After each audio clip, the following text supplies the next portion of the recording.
Welcome to the Deep Dive. Today we're plunging headfirst into a geopolitical rivalry so deeply entrenched, so high stakes, that it has profoundly reshaped the Middle East for decades, and it sends ripples across the globe. It really does. Have you ever considered how seemingly distant conflicts unfolding thousands of miles away can have direct, tangible impacts right here in your daily life? We're talking about everything from the volatility of oil prices to the intricate dance of international alliances, even the very notion of regional stability. Absolutely. It's far more connected than people often realize. Well, prepare to uncover just how interconnected our world truly is. Indeed.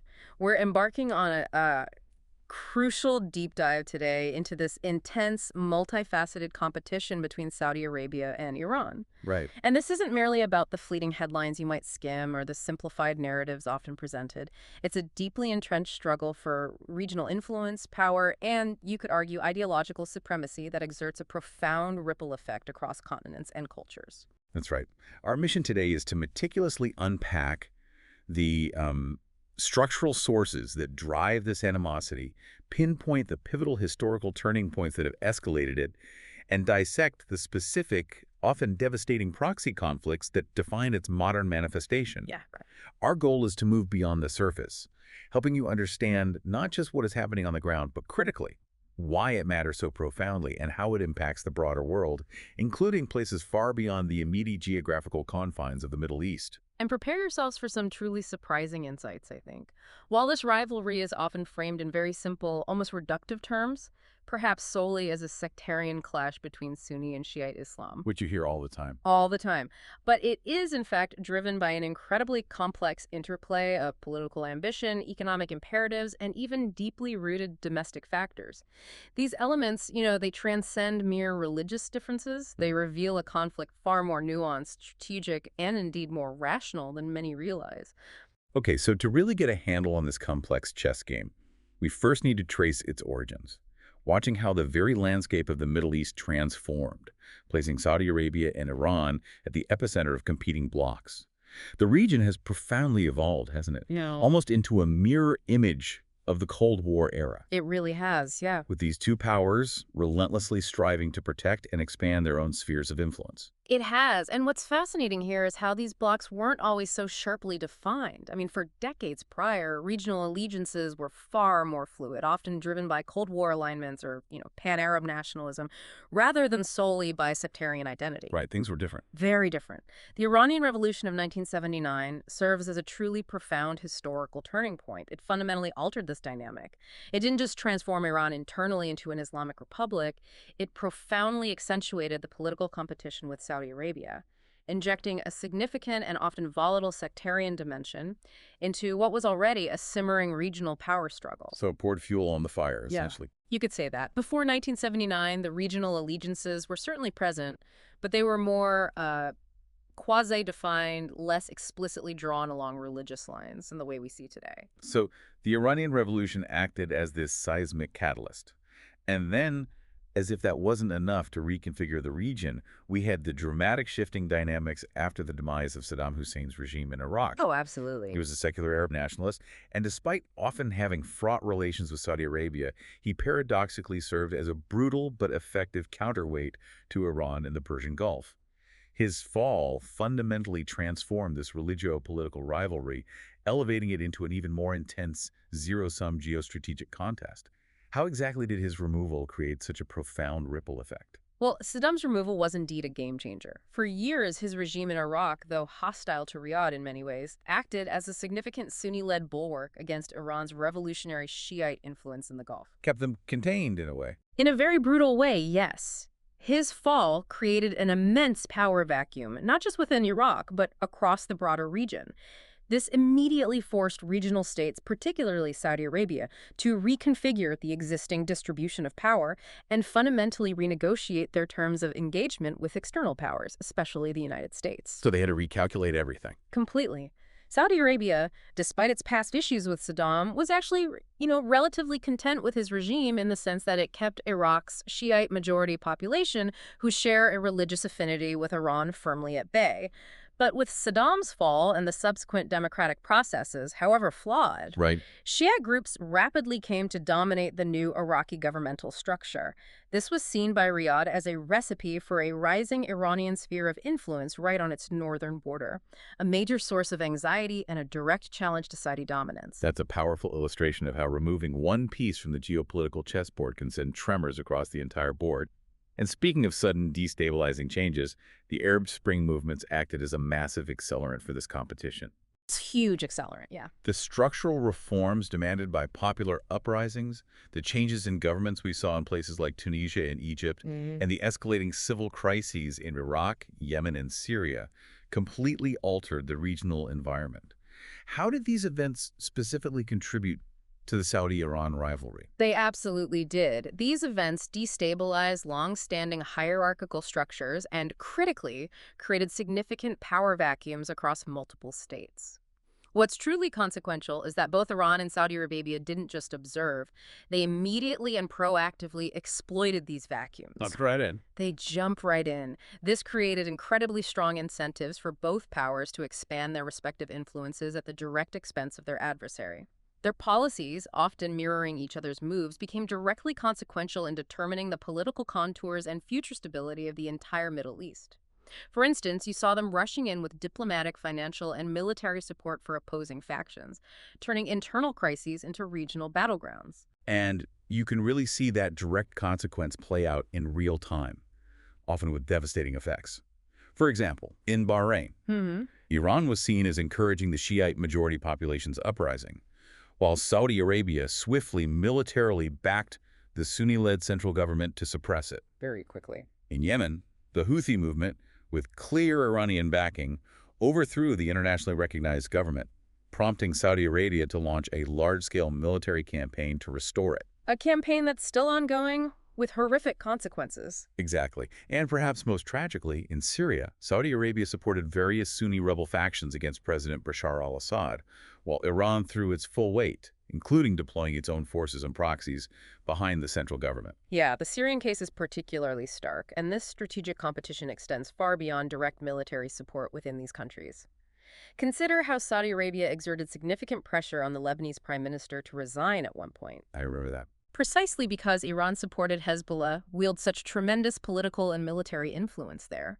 Similarly, Saudi Arabia's close allies, like the UAE and Bahrain, have taken the unprecedented step of developing diplomatic relations with Israel. The Abraham Accords. Exactly. A state Iran considers a major enemy and a direct threat. These actions highlight how each side meticulously works to undermine the other's standing, not just militarily but politically and diplomatically, creating this vast and intricate web of regional maneuvering. It's truly a multi-layered conflict. But let's go beyond the geopolitical and geostrategic competition for a moment.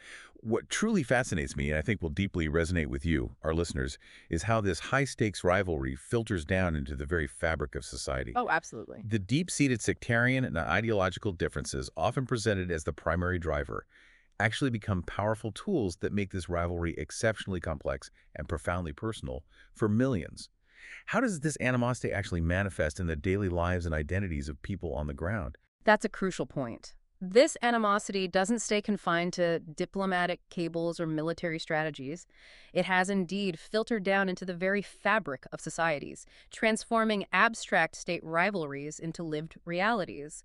Populations on both sides have become acculturated into developing stark us versus them binaries. It becomes part of their identity. Exactly. And this isn't accidental. It's often a deliberate state policy perpetuated through national media, educational curricula, and even religious sermons. Consider how news cycles in Tehran might frame Saudi actions as purely driven by American puppetry and a deviation from true Islamic principles. Right. While Riyadh's state-controlled media might portray Iran as an expansionist, religiously radical threat bent on destabilizing Sunni Arab states. Not only reinforcing their So this constant bombardment shapes public opinion, fostering societal identities where the other is actively viewed as hostile, alien, and bent on destruction. This deep-seated animosity makes it incredibly difficult for grassroots reconciliation or even a nuanced understanding of the other side to emerge.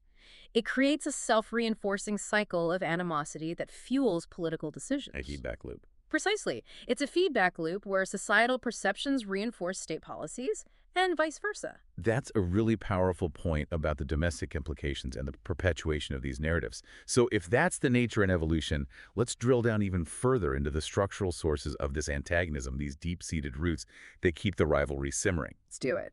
At its core, both Saudi Arabia and Iran are locked in a relentless contest for the contested leadership of the Muslim world. They have consistently positioned themselves, particularly since Iran's revolution, as the true model of an Islamic state. And this claim isn't just about religious piety. It underpins their entire competition for regional and global influence within the broader Muslim world. Saudi Arabia, as a follower of Sunni Islam and the custodian of Islam's holiest sites, Mecca and Medina, Hugely important. immensely important. They aim to influence the vast majority of Sunni Muslims globally, leveraging its historical and religious legitimacy. Conversely, Iran, following Shiite Islam, commands significant appeal and wields considerable soft power among Shiite communities worldwide, often presenting its revolutionary model as a path to liberation from perceived Western influence and authoritarian rule. And the demographics here are absolutely crucial, aren't they? Iran is home to a substantial portion of the world's Shiite population, estimated at between 37% to 40% of the global Shiite community, That's right. and making up a staggering 90% to 95% of its own total population. But it's not just about Iran's internal demographics. We also see Shiite majorities in crucial neighboring states like Iraq and Bahrain, and considerable Shiite populations in Lebanon, Yemen, and Kuwait. Key location.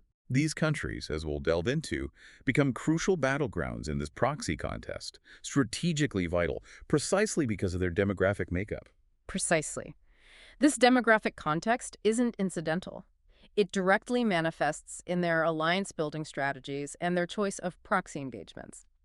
Iran, especially since the 1979 revolution, has actively and deliberately tried to entice Shiite populations in other countries to revolt against what it perceives as illegitimate monarchical rulers. Actively exporting the revolution, in a sense. You could definitely frame it that way. For example, by openly backing Shiite militias and political movements abroad with financial aid, training, and strategic guidance. In response, Saudi Arabia has defensively and proactively established predominantly Sunni alliances, such as the Gulf Cooperation Council, or GCC, Right, the GCC. the regional political and economic bloc designed to foster cooperation and security among its members, and the Islamic Military Counterterrorism Coalition, from which Iran was deliberately and pointedly excluded. Making a clear A statement. very clear statement. So it's not just about what they say, but what they do in terms of building these exclusionary blocks and competing spheres of influence. And underpinning these concrete actions are even deeper, more fundamental clashes of identity and legitimacy. Perhaps none is more profound than their vastly divergent governance structures and, crucially, their competing claims over the custodianship of Islam's holiest sites. That's a huge one. The Saudi ruling family holds the prestigious custodianship of the holy mosques in Mecca and Medina, a title fundamental to their self-identity. This is far more than just a religious title. It is the cornerstone of the Al Saud family's legitimacy. They view this position as absolutely fundamental to building the Saudi state and society, grounding their rule in religious authority. It's also key to managing the annual pilgrimages for millions of Muslims, which historically grants Saudi Arabia immense influence within the Muslim world. It's a soft power lever that reaches across continents. And it's seen as their unique right. For them, it is inexorable and non-negotiable. But Iran actively challenges this, don't they? They advocate for a multilateral consortium of Muslims to jointly manage these sites, implying that the current Saudi custodianship is more of a political issue than a purely religious one. It's a direct challenge to Saudi Arabia's unique religious legitimacy and its claim to lead the Muslim world. It is a direct and profound challenge. And this leads us to their fundamentally antithetical state and governance structures, which represent a core point of departure for their rivalry. The 1979 Iranian Revolution, for instance, overthrew an authoritarian monarchy and, rather uniquely, established a theocracy blended with democratic elements, what we might call a quasi-democracy. The unique system. Very unique. While there's an elected president and parliament, the supreme leader, a religious cleric, holds ultimate authority and needs to provide consent for all major decisions. Saudi Arabia, on the other hand, a hereditary monarchy, strongly criticized and condemned this revolution from its inception. Feared it. Absolutely feared it, portraying it negatively as a dangerous, illegitimate upheaval. and even claiming that Shiites were not true Muslims in some official and unofficial pronouncements, which just exacerbated sectarian tensions immensely. That's a profound ideological clash right there. And Iran's revolutionary ideology, being inherently against the authoritarian monarchical structures prevalent in much of the Middle East, has proven quite successful in instigating unrest in some Arab states. It resonates with certain populations. They effectively use sectarian and ideological means through financial backing, media propaganda, and religious edicts to entice proxies in opposing spheres of influence, ultimately serving very clear political objectives of expanding Iran's regional footprint and challenging the existing order. This strategic use of ideology is undeniably a defining characteristic of the rivalry. And then, as if the theological and political clashes weren't enough, we have to talk about the Iranian nuclear program, Yes, the elephant in the room. which for Saudi Arabia is perceived not just as a regional challenge, but as a direct existential threat to its own security and broader interests across the Middle East. I vividly remember the uproar around the Joint Comprehensive Plan of Action, the JCPOA, signed by the P5+1 powers with Iran in 2015. For our listeners, the P5+1 are the 5 permanent members of the UN Security Council: China, France, Russia, the United Kingdom, and the United States plus Germany. Right, the major world power. Saudi Arabia expressed incredibly strong resentment regarding this deal, arguing vehemently that it wouldn't genuinely prevent Iran's nuclear pursuit in the long term, and more immediately, that it would economically empower Iran by easing sanctions. That was a huge concern for them. Their palpable fear was that this would allow Iran to exponentially increase its sphere of influence, with the ultimate objective of achieving regional predominance. And a significant recurring grievance for Saudi Arabia was their conspicuous exclusion from these critical negotiations. As one perspective from a regional analyst shrewdly puts it, wisdom has it that if you do not have enough cards on the negotiating table, you may not get everything you want, but if you are not even present, you will certainly get nothing. Being left out of the room. Exactly. This exclusion fueled their apprehension and a deeply felt sense of being sidelined on a security matter they considered paramount to their very survival. They felt their concerns were dismissed by major global powers. Beyond the profound security concerns, there's an underlying economic competition too, isn't there? Particularly around oil. Oh, definitely. Oil politics plays a huge role. Iran typically favors high oil prices, as it's one of their biggest sources of income and critical for their national budget. But Saudi Arabia aims to maintain moderate prices, even lower ones if strategic. Yes, and this serves two strategic objectives for Saudi Arabia. Firstly, ensuring the long-term sustainability of global natural resource supply, which benefits the global economy and their Western allies. Keeps things stable. And secondly, quite deliberately, causing economic damage to Iran, limiting its revenue, and thus its capacity to fund proxies and its military programs. Saudi Arabia also views Iran's significant success in enhancing its asymmetric power since Saddam Hussein's fall as something that must be aggressively challenged. Explain asymmetric power a bit more. Sure. By asymmetric power, we mean Iran's ability to challenge a conventionally superior opponent like Saudi Arabia through unconventional means. So think proxy groups, cyber warfare, precision missile technology, rather than through direct, symmetric military confrontation like tank battles. Got it. Punching above their weight, maybe. In a strategic sense, yes. Conversely, Iran views Saudi Arabia as a mere American proxy and a significant hindrance to its own regional ambitions of achieving a predominant position, believing Riyadh is actively working to undermine its legitimate rise. It's a mirror image of deep-seated suspicion and strategic paranoia. Okay, now, let's transition to where these structural sources have played out in real time, sometimes with shocking consequences. The key turning points and active proxy battlegrounds that have defined this rivalry. And we have to start with post-Saddam Iraq. Ground zero, in many ways. What we're calling the Battle for Baghdad. Here's where it gets really interesting and frankly a bit mind-boggling. Believe it or not, the United States engaged in secret diplomatic discussions with Iran before the 2003 Iraq invasion. That's a truly crucial detail often overlooked in the popular narrative. It reveals a pragmatic, if temporary, alignment of interests. The U.S. reportedly secured assurances that Iran would not fire on American planes if they accidentally flew over Iranian territory near the border. Wow. Even more surprisingly, given the historical animosity, the U.S. also requested Iran's help in influencing Iraqi Shiite groups to form a post-Saddam government, recognizing Iran's unique leverage. Strange bedfellows. For a moment, yes. This cooperation, though brief and clandestine, highlights the complex, sometimes paradoxical nature of regional politics, where enemies can, for fleeting moments, find common ground against a shared adversary. But the very swift demise of Saddam Hussein, a secular Arab nationalist, immediately created a fierce competition for power within Iraq itself and across the broader region. This swiftly devolved into a civil war-like situation and undeniably shifted the balance of power decisively in Iran's favor. Massively. Iraq's Shiite majority, long oppressed under Saddam, celebrated his fall and enthusiastically engaged in the new political process, which naturally tilted towards Shiite-dominated leadership. This was a seismic shift that deeply unsettled the regional order. Saudi Arabia, despite its past issues with Saddam, feared that Iraq would inevitably become an Iranian proxy, effectively extending Iran's sphere of influence right to its northern border. Their worst nightmare, basically. Pretty much. It led to a major reconfiguration of the regional power balance. Iran, on the other hand, saw this as one of its greatest strategic victories, with a friendly, Shiite-led government now on its border, facilitating the expansion of its revolutionary sphere of influence and solidifying its access to the Arab heartland.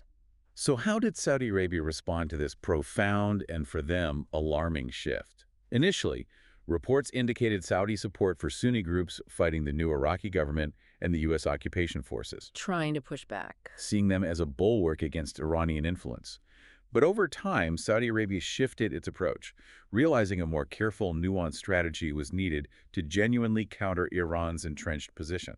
They began to subtly exploit a re-emerging Iraqi national pride, Iraqi nationalism, yes. fostering a sense of distinct Iraqi identity separate from external influences, including Iran's. This strategic adjustment culminated in the symbolic and very practical reopening of their embassy in Baghdad in 2016, which had been closed since 1990 after Iraq's invasion of Kuwait. A big step. A very big step. This was accompanied by pledges of significant loans and investment. Saudi Arabia has since tried to develop more cordial state-to-state relations with Iraq, aiming to exploit heightened nationalistic fervor and pre-existing intra-Shiite differences within Iraq itself, Exploiting internal divisions. particularly those Shiite factions who are wary of excessive Iranian influence. This was evident after widespread protests in 2018 and 2019 that explicitly damaged Iranian interests and even saw Iraqi protesters burning Iran's consulate in Najaf. I remember seeing those images. Riyadh's objective is clear: to make inroads into what seemed like a consolidated Iranian sphere of influence, even if a full extraction of Iraq from Iran's orbit seems incredibly unlikely given the deep cultural and religious ties. That's a clever long-game play, trying to chip away at what seemed like an unshakable Iranian stronghold. But Iran's enduring influence in Iraq remains formidable, doesn't it? It absolutely does. Iraq is home to some of Shiite Islam's holiest shrines, especially in Najaf and Karbala, which attract millions of Shiites globally for pilgrimage. This creates deep cultural, religious, and economic ties that Iran can easily leverage. The soft power aspect again. Huge soft power. Moreover, Iran remains a crucial supporter of the Iraqi government, viewing it as one of its greatest strategic assets, not just for power projection, but also for ideological and economic interests in the Middle East. It's a deeply rooted connection, a powerful combination of shared faith, economic interdependency, and strategic imperative that makes Iraq incredibly difficult for Saudi Arabia to pull away from Iran's orbit. Okay, from Iraq, let's broaden our lens to the tumultuous period of the Arab Spring and its profound proxy manifestations. A period of massive upheaval. The Arab Spring triggered a wave of popular unrest and revolutionary movements across the Middle East, fundamentally disturbing its existing power configuration.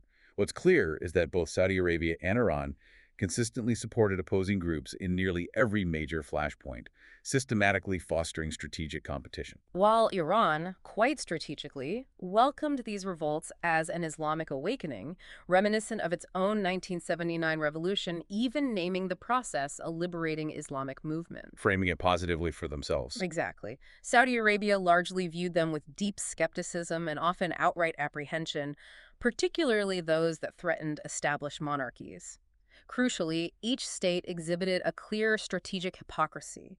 They vigorously supported movements only in their rival's sphere of influence, directly opposing those transpiring in their own backyards or among their allies. Selective support, based on self-interest. Completely. This selective support highlights their strategic objectives, power, and influence over any consistent ideological stance regarding popular uprisings or democratic aspirations. Let's delve into some specific case studies that really illustrate this proxy dynamic. starting with the battle for the soul of Bahrain. A really key case. Bahrain, as many of our listeners know, is a small island nation in the Persian Gulf. It has a curious demographic and political structure.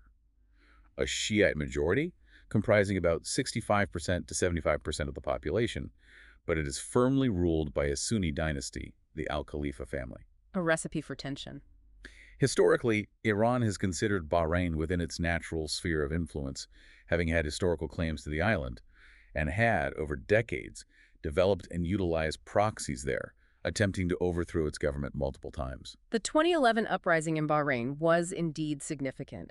Inspired by the broader Arab Spring, opposition groups, many with Shiite affiliations, and certainly spurred by Iranian rhetoric of Islamic awakening, protested vehemently for reforms, greater freedoms, and fair elections. It started peacefully. It largely started peacefully, yes, but what began as peaceful demonstrations soon spread throughout Bahrain, escalating into a formidable uprising against the Al Khalifa regime, bringing thousands into the streets. And Saudi Arabia reacted with alarming swiftness, didn't they? Almost immediately. This rapid response was primarily due to acute fears of spillover into its own resource-rich eastern province, which has a considerable Shiite population, making up around 10% to 15% of the Saudi population. Very close geographically, too. They viewed the Bahraini uprising as a direct Iranian attempt to destabilize a crucial neighbor and, by extension, their own internal security.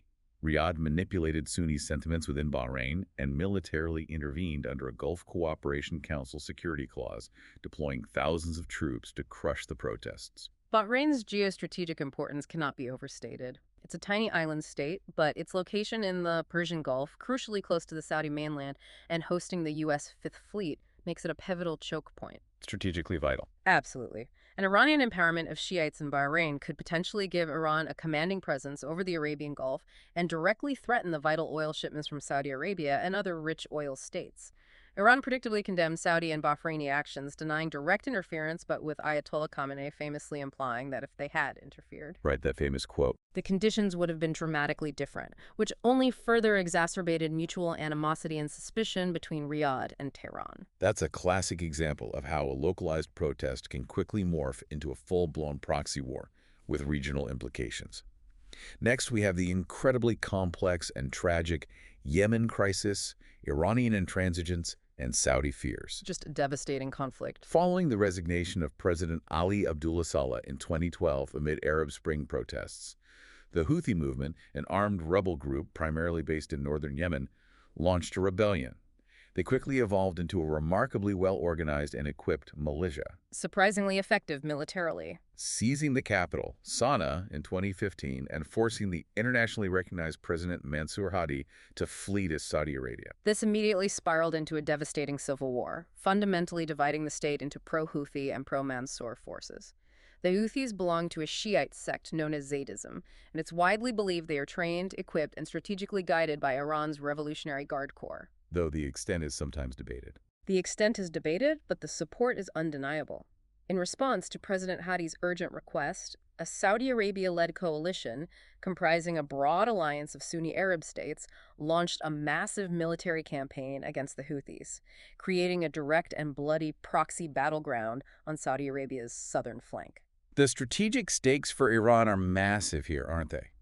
An Iranian-friendly government in Yemen, situated on the southern tip of the Arabian Peninsula, would grant Iran unprecedented access to the strategically vital Gulf of Aden and the Red Sea. Huge strategic gain. This would effectively sandwich Saudi Arabia between Iranian-supported entities to the north, like Iraq and Syria, and to the south, Yemen, dramatically increasing Iran's strategic leverage in the region and potentially threatening global shipping lanes. And for Saudi Arabia, this scenario is perceived as nothing less than an existential threat to its security and survival. Which explains their massive intervention. It explains the sheer scale and intensity of their robust military offensives. Houthi forces, with Iranian assistance, have increasingly developed and fired ballistic missiles and drones capable of hitting major Saudi cities, including the capital Riyadh and critical oil infrastructure. That's a real escalation. It is. This conflict carries an extremely potent and increasing risk of direct confrontation. If Houthi attacks, particularly those with advanced Iranian components, cause irreparable damage to critical Saudi infrastructure or significant casualties, it could compel Saudi Arabia to respond directly against Iran, rather than just its proxies, Odd war. which would unleash unimaginable instability across the entire Middle East. And we can't forget the devastating humanitarian crisis that this proxy war has created. Yemen is now widely regarded as the world's worst humanitarian disaster, It's just heartbreaking. with about half of its population facing pre-famine conditions and a complete breakdown of essential services. It's a tragic, ongoing consequence of this regional power struggle, one that has ripple effects reaching even European states through increased migrant and refugee flows. It's a truly heartbreaking human cost. Finally, let's turn to the proxy war in Syria, another tragic chapter in this rivalry. Equally complex, equally tragic. The Syrian civil war, triggered by the Arab Spring movements in 2011, quickly became a crucible of regional power competition and sectarian divisions. Syria remained Iran's primary hub for power projection in the Levant, facilitating its crucial links with Lebanon-based Hezbollah, a powerful Shiite political party and militant group. This trio, Iran, Syria's Assad regime, and Hezbollah, is widely seen as an axis of resistance against Israel and other regional rivals. So Syria was critical for Iran's regional network. Absolutely critical. The potential fall of the Assad regime, Iran understood, would have crippled Iranian influence over Hezbollah in Lebanon, shattering a critical link in Iran's regional chain of defense and severing its land bridge to the Mediterranean. So Iran's commitment to Assad's survival was absolute, almost existential for their regional strategy. You could say that. They deployed high-ranking military commanders, notably the late General Qasem Soleimani, A very famous figure. provided extensive training and military assistance to Assad's forces, and even recruited and funded thousands of Shiites from other nations, Pakistani Shiites, for groups like Liwa Zainabiyan, and Afghan Shiites, for Liwa Fatimiyon to fight directly in Syria. Bringing in foreign fighters. Yes, the fact that high-ranking Iranian officials and significant numbers of these foreign fighters died in the conflict underscores Iran's deep, unwavering immersion and its perception that it simply could not afford to lose in Syria. On the other side, from the outset, Saudi Arabia actively supported the protesters and rebel groups, unequivocally condemned the Assad regime's brutal suppression, and provided significant military aid to various rebel factions, often channeled via Jordan. Fueling the opposition. They also offered crucial ideological support through fatwas, or religious edicts, legitimizing jihad against the regime, encouraging volunteers to join the fight against Assad, whom they viewed as an Iranian puppet. This was a clear and robust counterintervention aimed at rolling back Iranian influence. And we saw a huge, often tragic flow of foreign fighters, both Sunni and Shiite, driven by the sectarian dynamic, turning Syria into a truly global proxy battleground. It really internationalized the conflict. Massively. Iran, as you mentioned, injected around 8,000 Shiite foreign fighters by 2014, including many from Lebanon, Iraq, Afghanistan, and Pakistan. Meanwhile, Saudi Arabia played a role in facilitating and supporting Sunni foreign fighters entering the conflict, totaling around 7,000 by 2014. It really became a mirror-image proxy war, fueling the conflict's intensity and sectarian nature. So what was the strategic outcome there? Well, the strategic outcome, particularly with Russia's decisive military intervention and Assad's presumed victory against most rebel forces, ultimately secured Iran's long-term strategic interests in Syria, leaving Saudi Arabia seemingly at a significant disadvantage in this particular proxy arena. A win for Iran, basically. Largely seen that way, yes. However, it's worth noting the very recent signs of potential Saudi rapprochement with Syria. This move is ostensibly seen by some analysts as a strategic signal of displeasure with American policies regarding the Iranian nuclear program. Interesting. So, signaling to the U.S. Possibly, indicating the fluid and pragmatic nature of these alliances, even within the context of a bitter rivalry. It suggests Riyadh is exploring alternative avenues to manage regional security, even if it means engaging with former adversaries. Shifting alliances are definitely a defining characteristic of this complex situation, constantly redrawing the lines. Let's move to Arab rapprochement with Israel, which is one of the most unexpected and potentially transformative developments in recent Middle East history. Truly remarkable, yeah. The continued development of Iran's nuclear program is widely perceived by Saudi Arabia and its allies as a direct, existential threat to their security and broader interests across the Middle East, serving as a powerful catalyst for entirely new and previously unfillable alliances. The 2010s were particularly challenging for Saudi Arabia.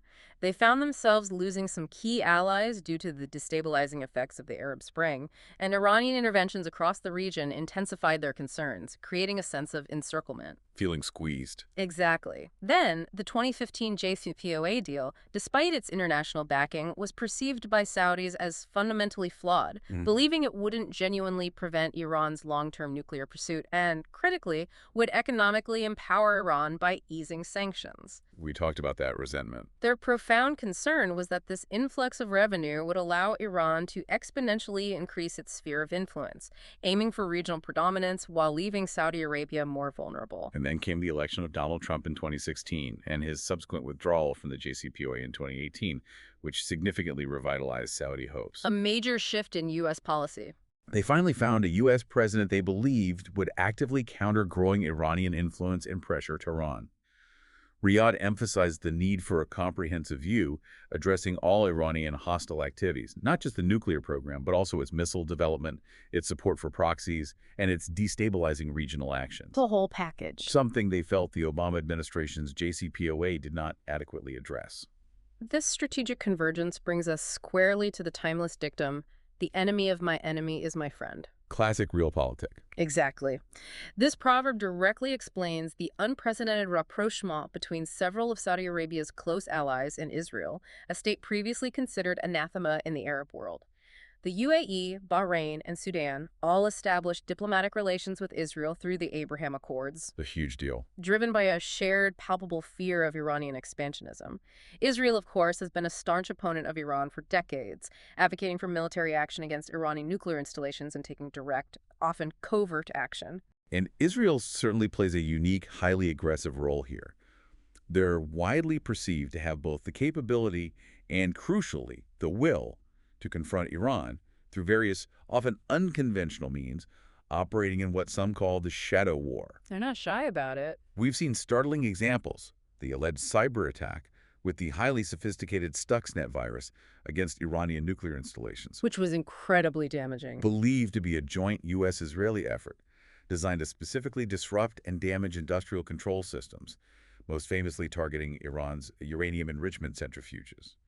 There's also the alleged killing of a top Iranian nuclear scientist, Mohsen Fakhrizadeh, in 2020. A very high-profile assassination. And the electricity blackout at the Natanz nuclear plant in 2021, which Iran explicitly claimed was nuclear terrorism. International experts largely believe these sophisticated attacks were planned and executed by Israel. The strategic rationale for Saudi Arabia, despite not yet fully normalizing relations itself, is crystal clear. Their foreign minister has hinted at the possibility of normalization with Israel, citing tremendous benefits economically, socially, and from a security perspective. Laying the groundwork. Precisely.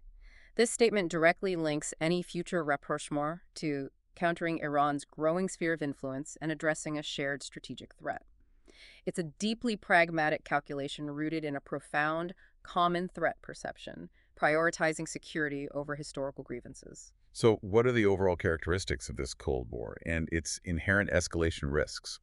It's abundantly clear that Saudi Arabia and Iran are fighting through their proxies across the Middle East, employing a vast array of indirect tactics rather than direct state-on-state confrontation. Though that threat looms large. Indeed. The modalities of this proxy warfare are extensive and sophisticated. They include supporting rebels and dissidents in each other's spheres of influence with both light and heavy weapons, providing substantial financial assistance, offering specialized training, sharing critical intelligence equipment, giving strategic guidance and planning advice, and even issuing religious sectarian fatwas to legitimize the fighting for their respective populations. It's a full-spectrum approach. It's a comprehensive, intricate, and often brutal indirect conflict designed to weaken the adversary without triggering a direct war. And the broader repercussions are incredibly significant, extending far beyond the immediate confines of the Middle East, impacting the entire Muslim world and even beyond. Absolutely. These include the horizontal proliferation of conflicts, spreading existing conflicts to new areas, and vertical proliferation, escalating the intensity of existing conflicts. We've seen intensified sectarianism tearing apart societies, the rise of hyper-terrorist organizations such as Daesh or ISIS, which exploited the power vacuums created by these proxy wars. A direct consequence. And, crucially, devastating humanitarian crises that even influence European states through increased migrant and refugee flows, adding another layer of international complexity. All right. It's a truly global impact. All of this leads to a very real and increasingly palpable chance of a direct confrontation between Saudi Arabia and Iran. That's the ultimate fear, isn't it? It is. We can point to several specific flashpoints that could trigger such a catastrophic scenario. The increasing capability of Houthis, with Iran's backing, to target major Saudi cities and critical oil infrastructure, which could compel a decisive Saudi response. Red line being crossed? Potentially. And Iran's continued persistence in pursuing its nuclear program, especially its uranium enrichment, if a formalized deal with the United States isn't reached, pushing the region closer to a military response from Israel or even the U.S., which could draw Saudi Arabia in. A multi-sided conflict. Such a direct conflict, with its potential to disrupt global energy markets, destabilize international trade, and unleash widespread chaos, would not bode well for the Middle East or the world as a whole. And that brings us to the end of our deep dive today. We've journeyed through the complex, high-stakes rivalry between Saudi Arabia and Iran, understanding it not just as a series of isolated headlines, but as a profoundly political, economic, and geostrategic contest. It's so much more than just headlines. It's a struggle deeply rooted in historical grievances and competing ambitions, and it's playing out in specific, devastating proxy conflicts across the Middle East with real human cost. Our core insight today, I think, is that while sectarianism is undeniably a powerful tool and a significant, often tragic aspect of this rivalry, used by both sides to rally support and delegitimize the other, the fundamental drivers are the cold, hard pursuit of power, regional dominance, and existential security. The underlying motivations. These are deeply rational, if often destructive, calculations made by both states in a volatile neighborhood. So, as we leave you to ponder, consider this. Given the entrenched nature of this Cold War and the increasing capability of proxies to inflict real damage, what does the persistence of this deep-seated rivalry mean for broader global stability? Especially as regional actors increasingly forge new, unexpected alliances and operate outside traditional frameworks. It's a critical question. How might these localized conflicts, driven by such complex internal dynamics, continue to ripple out, impacting global energy markets, international relations, and the very future of regional stability? Think about that until next time on The Deep Dive.